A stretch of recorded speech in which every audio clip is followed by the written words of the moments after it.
नमस्कार मित्रों, आज हम बात करेंगे एच आई वी और आयुर्वेद, इन दोनों का आपस में क्या संबंध है। क्या HIV को आयुर्वेद ठीक कर सकता है? यदि नहीं ठीक कर सकता तो क्यों नहीं कर सकता, और यदि ठीक कर सकता है तो कैसे कर सकता है। HIV क्या है, आयुर्वेद क्या है, आयुर्वेद का सिद्धांत और HIV को ठीक करने का सिद्धांत क्या है, इस विषय पर हम बात करेंगे कि आयुर्वेद चिकित्सा पद्धति आज से लगभग कम से कम 5000 साल पुरानी है और HIV एक नया बैक्टीरिया है जो मुश्किल से 100 साल पुराना हो सकता है। तो हज़ारों साल पुरानी चिकित्सा प्रणाली में 100 साल पुराने वायरस को ठीक किया जा सकता है या नहीं किया जा सकता, इस विषय पर हम बात करेंगे। नमस्कार मित्रों, वंदे मातरम, जय सियाराम, जय गौ माता की। आप सभी का स्वागत है आपके अपने गोवर्धन पंचगव्य परिवार में। हम यहाँ जो जानकारी आपको साझा करते हैं वो बिल्कुल सही होती है, तभी आपके साथ साझा करते हैं। आज हम बात करेंगे HIV से संबंधित और आयुर्वेद से संबंधित। आयुर्वेद का जो सिद्धांत है वो त्रिदोष, त्रिमल और पंचमहाभूत, सप्तधातु और 13 अग्नियों पर आधारित होता है।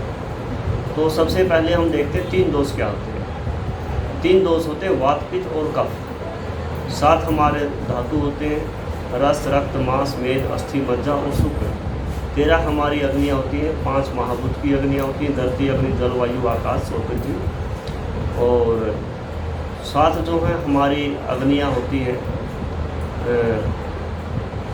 रस अग्नि, रक्त अग्नि, मांस अग्नि, रस, रक्त, मांस, मेद, अस्थि, मज्जा, शुक्र, इनकी अग्नियाँ। और एक होती है हमारी अग्नि, जठर अग्नि। तो HIV जो होती है वो किसको प्रभावित करती है? आपके शरीर में क्या है? आपके शरीर में रस है, रक्त है, मांस है, मेद है, अस्थि है, मज्जा है, शुक्र है, धरती है, अग्नि है, जल है, वायु है, आकाश है। यही तो है, इनसे बाहर कुछ भी आपके शरीर में नहीं है। आपको कोई भी रोग होता है, कोई भी रोग XYZ, कोई भी रोग, आज नया बैक्टीरिया आया हो या पुराना हो, जो लोग समझते हैं कि HIV नया वायरस है, बहुत शक्तिशाली वायरस है और आयुर्वेद बहुत पुरानी चिकित्सा पद्धति है, ये मतलब माना जाता है कि अनपढ़ों की चिकित्सा पद्धति है, ऐसा समझते हैं। जबकि बहुत ही ज़्यादा ज्ञानवान लोगों की चिकित्सा पद्धति है आयुर्वेद। तो उनके मुंह के ऊपर एक करारा थप्पड़ है। जब कोरोना आया था तो कोरोना को काबू में आयुर्वेद ने ही किया था। आयुर्वेद के छोटे छोटे जानकार जो लोग थे वो कोरोना के मुँह पर थप्पड़ मार रहे थे कि ये ऐसे ठीक हो जाएगा, ये ऐसे ठीक हो जाएगा, और वो हुआ और वो भागा।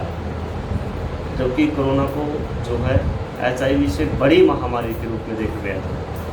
तो मान लो किसी को HIV है आपके संपर्क, भगवान करे ना हो, लेकिन यदि किसी को है तो आपको क्या करना है? कुछ नहीं करना, आपको सिर्फ ये देखना है कि HIV ने उसको परेशान कहाँ से किया है।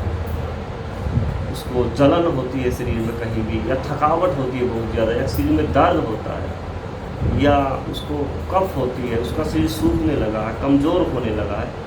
इन बातों को हमें देखना है।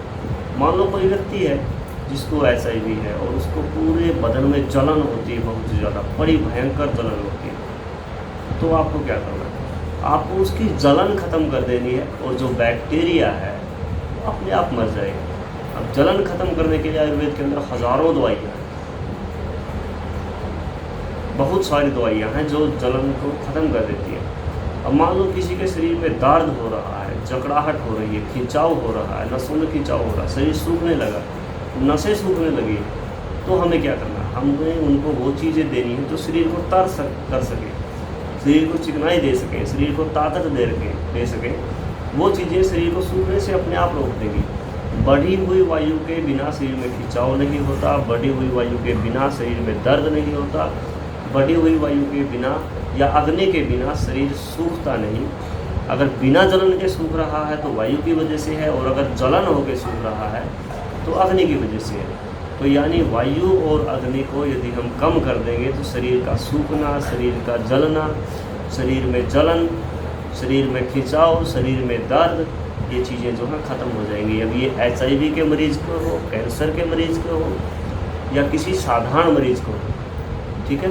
अब हम बात करते हैं कफ। जब हमारे शरीर की चिकनाई बाहर निकलने लगती है और मोटापा हमें घेर लेता है तो समझ लो हमें कफ ने घेर लिया। अब मोटापा कम करने के लिए, शरीर के वज़न को सुखाने के लिए, शरीर के अंदर जो चिकनाई बढ़ गई है उसको सुखाने के लिए जिन औषधियों का हम प्रयोग करते हैं वो कफ का शोधन करती है, कफ का शमन करती है। और जितने भी लोगों को ज़्यादा मोटापा हो रहा हो, ज़्यादा चिकनाई हो गई हो, शरीर में भूख लगनी कम हो गई हो, अरुचि हो गई हो, और जो है सीधी सी बात है उनको बिगड़ गया है कफ, ऐसी जानकारी हम आपके साथ और भी साझा करेंगे।